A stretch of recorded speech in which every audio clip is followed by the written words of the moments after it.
Hello everyone, welcome back to Disha classes. उम्मीद करती हूँ मेरी वीडियोस आपको पसंद आ रही होंगी। किसी न किसी एग्ज़ाम को प्रिपेयर करने में या आपके बिजनेस को ग्रो करने में ज़रूर हेल्पफुल होंगी। आज हम डिस्कस करेंगे फिलिप कोटलर की बुक का चैप्टर 18 पार्ट 23। अगर हम चैप्टर 18 की बात करें तो चैप्टर 18 हमारा है मैनेजिंग मास कम्युनिकेशंस। फिलिप कोटलर की बुक में कम्युनिकेशन के लिए 8 मेथड्स गिवन हैं जिनके थ्रू आप अपनी कम्युनिकेशन को टारगेट ऑडियंस तक पहुंचा सकते हैं। लेकिन उन 8 मेथड्स में से 4 मेथड्स ऐसे हैं जिनके थ्रू आप अपनी कम्युनिकेशन को मास लेवल के ऑडियंस तक एक ही टाइम पर पहुंचा सकते हैं। अगर हम उन 4 मेथड्स की बात करें तो वो 4 मेथड्स कौन से हैं मास कम्युनिकेशन के? पहला है एडवर्टाइजिंग, दूसरा है सेल्स प्रमोशन, तीसरा है इवेंट्स एंड एक्सपीरियंसेस और फोर्थ हमारा है पब्लिक रिलेशंस। इन चारों ही मेथड्स को डिटेल में हम इस चैप्टर में डिस्कस कर रहे हैं। इससे जो पिछला चैप्टर था चैप्टर 17, उसमें हमने देखा था कि जब कंपनी अपनी कम्युनिकेशन करती है या अपना प्रमोशन करती है, जो हमारा थर्ड पी होता है 4 पीज में से, जब हमारी कंपनी थर्ड पी प्रमोशन पे चलती है तो कैसे वो अपने पूरा कम्युनिकेशन का जो मेथड मतलब एक मेथड होता है या आप कह सकते हो प्रोसेस होता है, उसको डिज़ाइन करती है। उसको डिज़ाइन करने के लिए वो सारे स्टेप्स हमने पिछले चैप्टर में कर लिए। वहाँ हमने देख लिया कि अपनी कम्युनिकेशन को करने के लिए कंपनी के पास फिलिप कोटलर की बुक में कितने मेथड्स हैं? टोटल 8 मेथड्स हैं जिनके थ्रू वो अपनी कम्युनिकेशन को टारगेट ऑडियंस तक पहुंचा सकती थी। लेकिन वहाँ हमने इनको डिटेल में डिस्कस नहीं किया था कि इनका क्या प्रोसेस होता है, इनको कैसे डिज़ाइन किया जाता है, कैसे डेवलप किया जाता है। इस चैप्टर में हम इन 4 मेथड्स को डिटेल में डिस्कस करेंगे। उन 8 मेथड्स में से ये 4 मेथड हमारे ऐसे हैं जो मास कम्युनिकेशन करते हैं, मतलब एक ही टाइम पे आपका जो कम्युनिकेशन का मैसेज है, जो प्रोडक्ट से रिलेटेड मैसेज आप टारगेट ऑडियंस तक पहुंचाना चाहते हैं, वो एक ही टाइम पे मास लेवल की ऑडियंस तक चला जाता है। तो उसमें जो एडवर्टाइजिंग हमारा है उसको हम डिटेल में डिस्कस कर चुके हैं। जो हमारी पिछली 21 वीडियोस हैं उसमें हमने उनको डिस्कस कर लिया कि कैसे आप एडवर्टाइजिंग का जो प्रोग्राम होता है उसको डिज़ाइन करते हैं, डेवलप करते हैं, उसका क्या प्रोसीजर होता है। सेकंड हमारा जो है सेल्स प्रमोशन, इसको हमने पिछली वीडियो में स्टार्ट किया था कि सेल्स प्रमोशन होता क्या है या इसके क्या मेरिट्स हैं, क्या डीमेरिट्स हैं। आज हम डिस्कस करेंगे इसके प्रोसेस को। तो स्टार्ट करते हैं आज की वीडियो।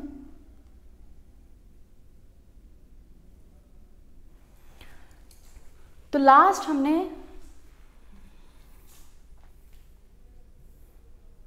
यहां से हमने हमारा जो सेल्स प्रमोशन है वो स्टार्ट किया था कि सेल्स प्रमोशन का क्या मीनिंग है।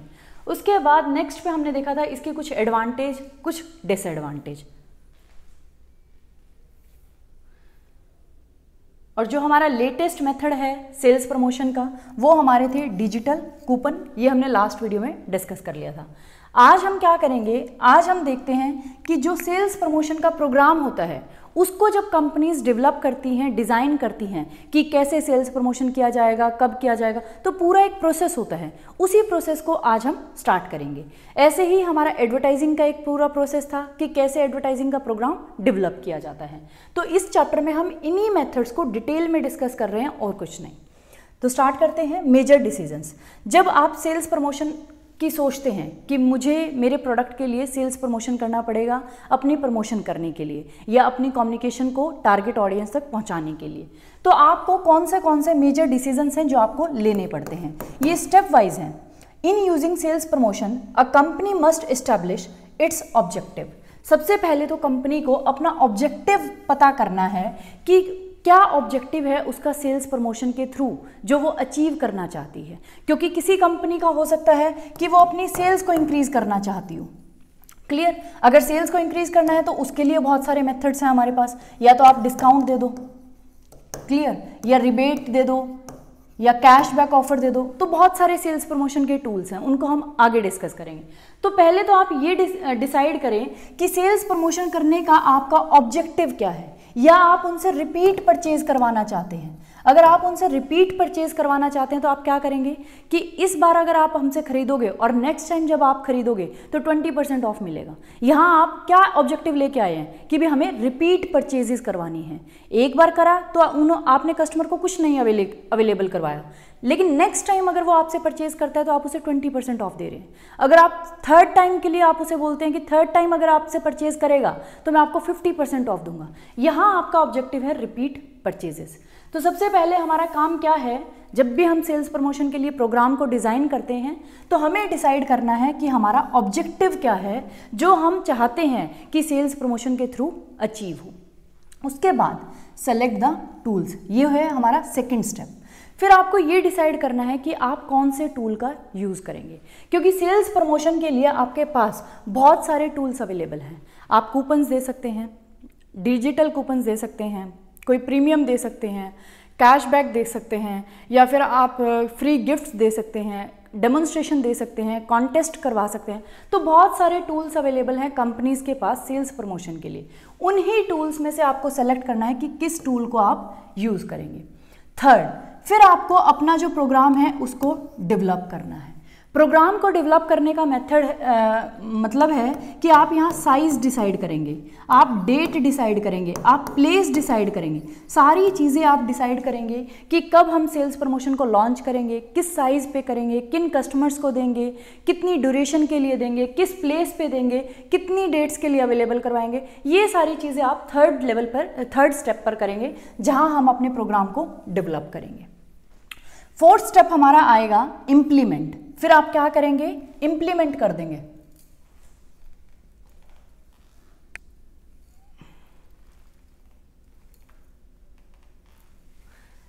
फोर्थ स्टेप हमारा है इम्प्लीमेंट एंड कंट्रोल इट। फिर फोर्थ स्टेप पे आप क्या करेंगे, आपका जो प्रोग्राम डेवलप हो चुका है उसको हम इम्प्लीमेंट करेंगे, कंट्रोल करेंगे और लास्ट में उसके रिजल्ट्स को क्या करेंगे, इवेल्युएट करेंगे। तो ये 5 स्टेप का हमारा एक प्रोसेस है सेल्स प्रमोशन का। अगर आपके एग्जाम में कहीं भी आता है तो आप इसको प्रोसेस की फॉर्म में बना के डिस्क्राइब कर सकते हैं, जिससे आपकी प्रेजेंटेशन भी अच्छी होगी। और आप कंसेप्ट देखें, अगर आप बिजनेस है आपका उसको ग्रो करना चाहते हैं तो आप ये चीज़ें देखें कि भी आपको वैसे अगर नॉलेज नहीं है तो आप क्या सोचेंगे, हाँ चलो सभी दे रहे हैं डिस्काउंट हम भी दे देते हैं। तो आपको ऐसा नहीं करना कि सभी कर रहे हैं तो हम भी कर देते हैं। आपको क्या करना है, इस प्रोसेस को फॉलो करना है। आप देखें कि आपकी कंपनी का ऑब्जेक्टिव क्या है, फिर टूल्स बहुत सारे हैं उनमें से सेलेक्ट करें। हम आपको टूल्स भी बताएंगे कि भी कितने टूल्स एक कंपनी के पास अवेलेबल हैं। फिर अगर आप प्रोग्राम को डेवलप करें कि कितने दिन के लिए अवेलेबल करवाएंगे, किन कस्टमर्स को अवेलेबल करवाएंगे, किस प्लेस पे, कितनी ड्यूरेशन होगी, क्या साइज़ होगा हमारे सेल्स प्रमोशन का। फिर हम उसे इम्प्लीमेंट करेंगे, कंट्रोल करेंगे और लास्ट में उसके रिजल्ट्स को क्या करेंगे, इवेल्युएट करेंगे। तो ये है हमारा प्रोसेस सेल्स प्रमोशन का। तो इसी 5 स्टेप्स को हम डिटेल में डिस्कस करेंगे। तो स्टार्ट करते हैं हमारे फर्स्ट स्टेप को। फर्स्ट स्टेप हमारा है एस्टैब्लिश द ऑब्जेक्टिव्स।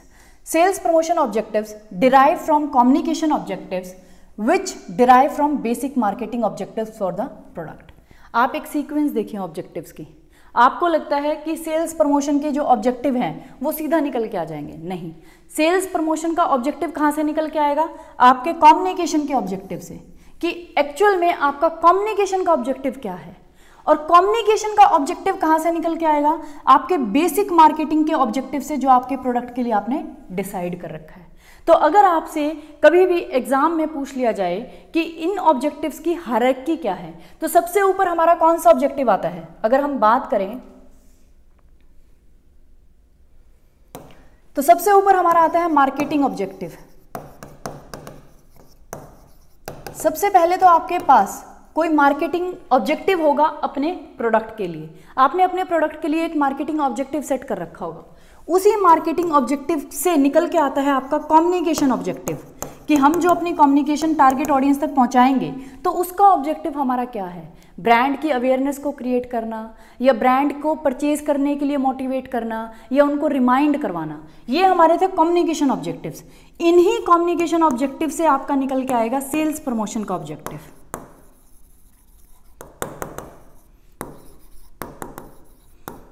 अगर आपका कम्युनिकेशन ऑब्जेक्टिव है कि आप उन्हें मोटिवेट करना चाहते हैं आपके प्रोडक्ट को लेने के लिए, तो उससे ऑटोमेटिकली हमारा सेल्स प्रमोशन का ऑब्जेक्टिव निकल के आएगा सेल्स को इंक्रीज करना।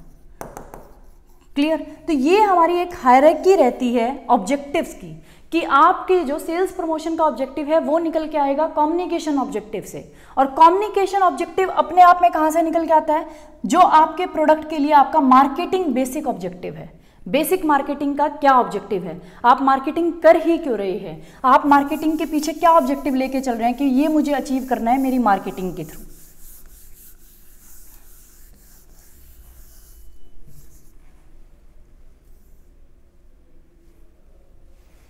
ये 1 नंबर में क्वेश्चन पूछा जा सकता है वैसे कि भी ऑब्जेक्टिव्स कहाँ से कौन सा निकल के आता है। क्लियर।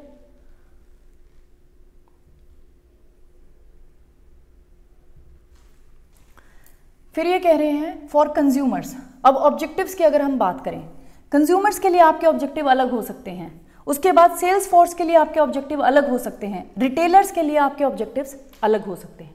तो स्टार्ट करते हैं कंज्यूमर से। For consumers objective include encouraging more frequent purchase और purchase of large size units among the users। ये कह रहा है, अब अगर हम कंज्यूमर्स के लेवल पे बात करें, जो हमारा टारगेट कंज्यूमर है, जो एक्चुअल में प्रोडक्ट को यूज़ करता है, तो उसके लिए हमारे ऑब्जेक्टिव्स क्या क्या होते हैं। इंकरेजिंग मोर फ्रीक्वेंट परचेजेस, या तो आप चाहते हैं कि वो मोटिवेट हो फ्रीक्वेंट परचेज करने के लिए, या purchase of larger sized units among users, या फिर वो आपके प्रोडक्ट की लार्ज यूनिट को बाय करना स्टार्ट कर दें। पहले हो सकता है वो 100 ग्राम यूज़ कर रहा हो, लेकिन आप उसको किस चीज़ के लिए इनकरेज करना चाहते हैं कि वो लार्ज साइज ऑफ यूनिट को कंज्यूम करें। या फिर building trial among non users, अगर नॉन यूजर्स हैं तो उनके लिए आप चाहते हैं कि वो आपके प्रोडक्ट को एक बार एटलीस्ट ट्राई करें, तो आप सैंपल्स फ्री जो सैंपल्स होते हैं उसको डिस्ट्रीब्यूट करेंगे। And attracting switchers away from competitors brand, या फिर आप चाहते हैं आपकी जो कॉम्पिटिटर ब्रांड है उसके जो कंज्यूमर्स हैं उनको अपनी तरफ अट्रैक्ट करना। तो आप ये देखें कि कंज्यूमर से रिलेटेड हमारे पास कितने ऑब्जेक्टिव्स हैं, 4 या 5। या तो आप चाहते हैं कि जो आपके यूजर्स हैं, जो एट प्रेजेंट आपकी ही ब्रांड को यूज कर रहे हैं, वो आपकी ब्रांड को मोर फ्रिक्वेंटली बाय करें, या अगर बाय कर रहे हैं तो लार्ज साइज में बाय करें, अगर नॉन यूजर्स हैं तो एक बार एटलीस्ट ट्राई करें, अगर कॉम्पिटिटर ब्रांड को यूज कर रहे हैं तो आपकी ब्रांड की तरफ अट्रैक्ट हो। Clear.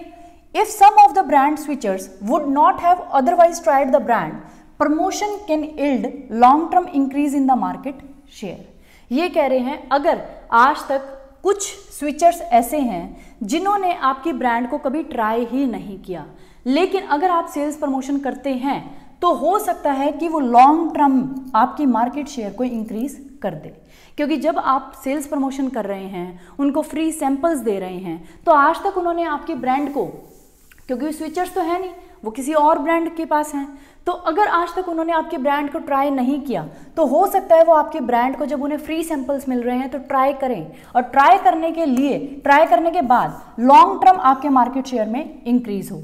Ideally, consumer promotions have short-run sales impact and long-run brand equity effects। ये कह रहे हैं वैसे तो जो कंज्यूमर प्रमोशंस हम करते हैं उनका हमारी जो सेल्स है उस पे कैसा इम्पैक्ट होता है, शॉर्ट रन, मतलब लॉन्ग रन में आपकी सेल्स इंक्रीज नहीं होंगी, क्योंकि आप जो अपना सेल्स प्रमोशन का ऑफर या डील दे रहे हैं वो एक लिमिटेड पीरियड के लिए देते हैं, शॉर्ट टाइम के लिए, कि 30 दिन के लिए डिस्काउंट अवेलेबल है, या अगर आप 31 मार्च से पहले ये चीज़ कर देंगे तो इतना आपको कैशबैक मिलेगा।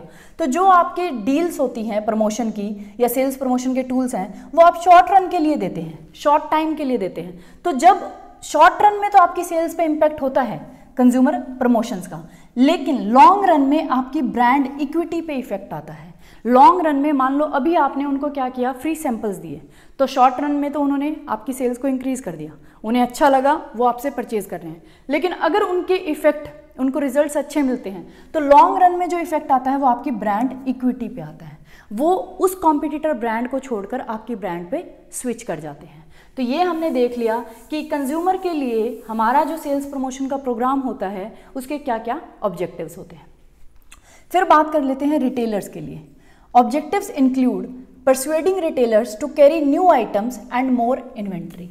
रिटेलर्स को जब आप कोई भी सेल्स प्रमोशन का ऑफर देते हैं या डील देते हैं तो आपका ऑब्जेक्टिव होता है उनको मोटिवेट करना कि वो या तो आपकी कोई नई आइटम है उसको अपने स्टोर पे जगह दे, या फिर आपके जो पहले वाली आइटम्स हैं, प्रोडक्ट हैं, उनकी ज़्यादा इन्वेंट्री रखे एज कंपेयर टू कॉम्पिटिटर। अगर आप उन्हें ऑफर देंगे कि अगर आप हमसे 1000 यूनिट्स परचेज करेंगे तो हम आपको 10% कैशबैक देंगे, तो वो आपकी ज़्यादा इन्वेंट्री रखेगा as compare to competitor brand. तो हमारे जब रिटेलर के लिए हम कोई सेल्स प्रमोशन करते हैं, कोई ऑफर लेके आते हैं, तो हमारे ऑब्जेक्टिव होते हैं या तो कोई नया प्रोडक्ट है उसको कैरी करने के लिए मोटिवेट करना, या मोर इन्वेंट्री के लिए मोटिवेट करना, या फिर इनकरेजिंग ऑफ सीजन बाइंग, या फिर ऑफ सीजन है तो ऑफ सीजन में बाय करवाने के लिए आप उन्हें कोई ऑफर देते हैं या डील देते हैं। Encouraging stocking of related items, या अगर आप चाहते हैं कि वो आपके एक प्रोडक्ट को रख रहे हैं लेकिन उससे रिलेटेड आइटम्स को नहीं रख रहे, तो उनको अगर आप चाहते हैं वो स्टॉक करें तो इसलिए आप उन्हें ऑफर्स देते हैं। ऑफसेटिंग कॉम्पिटिटिव प्रमोशंस, या अगर आपके कॉम्पिटिटर ने उन्हें कोई ऑफर दिया है, कोई डील दी है सेल्स प्रमोशन की, तो उसको ऑफसेट करने के लिए आप भी अपने रिटेलर को कोई सेल्स प्रमोशन की डील देते हैं। बिल्डिंग ब्रांड लॉयल्टी, या ब्रांड की लॉयल्टी को बिल्ड करने के लिए। And gaining entry into new retail outlets, या कोई ऐसा एरिया है जहां रिटेल आउटलेट्स पे आपके प्रोडक्ट नहीं बिकते, तो उनको इंक्लूड करने के लिए उन एरियाज में या उन रिटेल आउटलेट्स पे जहां अभी तक आपके प्रोडक्ट नहीं हैं, उन पे एंट्री करने के लिए आप उन्हें क्या देते हैं, सेल्स प्रमोशन के ऑफर्स या डील्स देते हैं, ताकि आप उनके रिटेल आउटलेट्स पर भी अपने प्रोडक्ट को अवेलेबल करवा सकें। तो ये हमारे थे रिटेलर्स के लिए ऑब्जेक्टिव, कि रिटेलर्स को जब कोई भी कंपनी अपने प्रोडक्ट के लिए कोई भी सेल्स प्रमोशन का ऑफर देती है तो क्यों देती है, अपने स्टॉक को इंक्रीज करवाने के लिए, या कोई भी नया आइटम है उसको कैरी करवाने के लिए, या कॉम्पिटिटर ने कोई प्रमोशन दिया उसको ऑफसेट करने के लिए, या रिलेटेड आइटम्स का स्टॉक कैरी करवाने के लिए, इसलिए हम उन्हें ऑफर्स या डील्स देते हैं। फिर बात आती है सेल्स फोर्स की। सेल्स फोर्स के लिए भी कंपनी क्या करती है, सेल्स प्रमोशन के कुछ टूल्स का या ऑफर्स का यूज करती है। ऑब्जेक्टिव क्या होता है, objective of promotion include encouraging their support of a new product और मॉडल। ये कह रहा है कोई भी अगर आपने नया प्रोडक्ट लॉन्च किया है या कोई नया मॉडल आया है, तो सेल्स फोर्स क्या होगी, आपके जो पहले वाले प्रोडक्ट्स हैं उनको ही सेल करेगी, नए वाले पे इतना ध्यान नहीं देती। लेकिन अगर आपने उनको कहा कि अगर आप नए प्रोडक्ट को या नए मॉडल को बेचोगे तो हम आपको 10% एक्स्ट्रा कमीशन देंगे, तो ये आपने उनको क्या दे दिया, एक सेल्स प्रमोशन का ऑफर दे दिया, तो वो उसको सपोर्ट करेंगे, उसकी सेल्स को इंक्रीज करवाएंगे। Encouraging more prospecting and stimulating off season sales, या फिर आप चाहते हैं वो ज़्यादा से ज़्यादा कस्टमर्स तक जाएं। अब मान लो एक सेल्स फोर्स का पर्सन है, वो एक दिन में सिर्फ 10 कस्टमर्स को डील करता है, लेकिन अगर आपने उनको कहा कि अगर आप एक दिन में 20 कंज्यूमर्स को या कस्टमर्स को डील करेंगे या उन तक पहुंचेंगे तो हम आपको 20% कमीशन एक्स्ट्रा देंगे, या आपकी सैलरी में बोनस आपको मिलेगा, या आपको कॉन्टेस्ट दिए जाएंगे, या फ्री गिफ्ट्स दिए जाएंगे, फ्री टूर दिए जाएंगे। अगर ऐसे ऐसे आप उनको सेल्स प्रमोशन के ऑफर देंगे तो ऑब्वियसली वो ज़्यादा से ज़्यादा कस्टमर्स को क्या करेंगे, प्रोस्पेक्ट करेंगे, सर्च करेंगे। क्लियर। या फिर अगर आप ऑफ सीजन सेल्स को इंक्रीज करना चाहते हैं, तो ऑफ सीजन में आपका प्रोडक्ट नहीं बिक रहा, वो क्यों इतना एफर्ट्स डालेंगे, लेकिन अगर आप उन्हें ऑफर दे देते हैं कि ऑफ सीजन में अगर आपने 50% सेल कर दी इस कोटा की, या उनके लिए कोई भी कोटा आप फिक्स कर सकते हैं कि भी 100 यूनिट्स अगर आपने सेल कर दी तो आपको एक इंटरनेशनल टूर मिलेगा, ये डील दे दी, या आपको कोई भी एक आइटम मिलेगा कंपनी का, कोई भी, जैसे मान लो आप स्कूटी दे सकते हो, कोई भी जो भी प्रोडक्ट आपको लगता है कि भी इफेक्टिव एक प्रमोशन का टूल है, तो इस तरीके से आप अपनी ऑफ सीजन की सेल्स को भी क्या करवा सकते हैं, इंक्रीज करवा सकते हैं। तो ये हमारे ऑब्जेक्टिव्स होते हैं सेल्स प्रमोशन की डील्स को लाने के। क्यों हम सेल्स प्रमोशन के ऑफर्स या डील्स कंज्यूमर्स को देते हैं, रिटेलर्स को देते हैं और सेल्स फोर्स को देते हैं। क्लियर।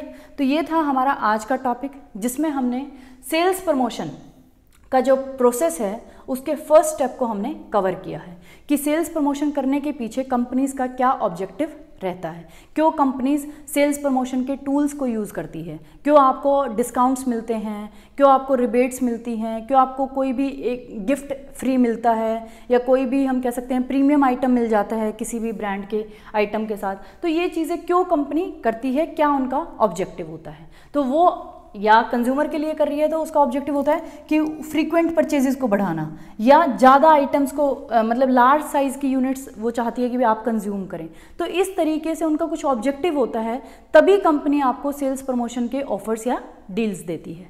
क्लियर। ये था हमारा आज का टॉपिक। अगर आपको कोई भी डाउट होता है तो आप मुझे कमेंट बॉक्स में कमेंट कर सकते हैं।